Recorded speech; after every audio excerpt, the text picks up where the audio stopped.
জলপাইগুড়ি জেলার অন্যতম রথ ধূপগুড়ির ইসকনের পরিচিত রথ। প্রতি বছর এই রথকে কেন্দ্র করে হাজার হাজার ভক্তের সমাগম ঘটে ধূপগুড়িতে। এবছর তার অন্যথা হবে না বলে আশাবাদী ধূপগুড়ি ইসকনের ভারপ্রাপ্ত শ্যাম সখা প্রভু। বিগত এক দশকেরও বেশি সময় ধরে ধূপগুড়ির ইসকনের রথের টানের দূর দূরান্ত থেকে ছুটে আসে ভক্তরা। রথের দড়ি টানার পাশাপাশি খুদেদের আকর্ষণীয় বিষয়বস্তুর সমাহারে ইসকনের এই রথ অভিন্নতার মাত্রা পায়। পাশাপাশি রথের উপলক্ষে সপ্তাহব্যাপী চলে প্রসাদ বিতরণ। আমাদের প্রস্তুতি খুব জোর কদমে চলছে। আমরা রথ কেটে ছোট করেছি, এখন রথের প্রস্তুতি চলছে।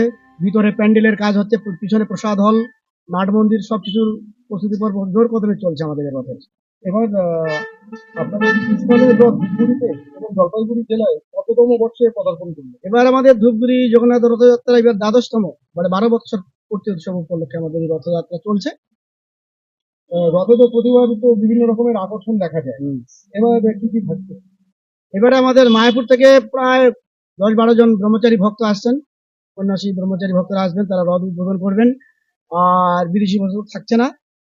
তারপরে আমাদের রেলিতে এবার অনেক রকম থাকছে, এবার দ্বাদশ মহাজন, তারপরে নাচের গ্রুপ, এমনি ডিজে থেকে শুরু করে সমস্ত কিছুই থাকছে। এবার আমরা এখান থেকে বেরোবো ধূপগুড়ি চৌপতি হয়ে বামনি ব্রিজ, ওখান থেকে রিটার্ন হয়ে ধূপগুড়ি চৌপতি হয়ে হসপিটাল মোড়, আবার ওখান থেকে ফিরে এসে চৌপতি হয়ে জলপাইগুড়ি পেট্রোল পাম্পে হয়ে এখানে আমরা ফিরে আসবো আবার।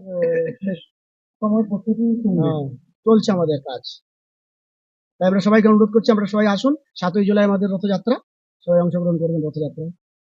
সব মিলিয়ে ধূপগুড়ির ডাউকিমারি রোডের ইসকন মন্দিরে এবছর রথের প্রস্তুতি চলছে জোর কদমে।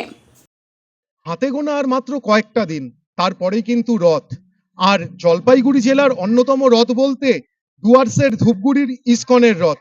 সেই ইসকনের রথের প্রস্তুতি কতটা, সেটা দেখতেই কিন্তু আজকে বিগ নিউজ বাংলা উপস্থিত হয়েছে ধূপগুড়ির ইসকন মন্দিরে। আমরা কথা বলে নিলাম এই মন্দিরের অন্যতম শ্যামসখা প্রভুর সঙ্গে।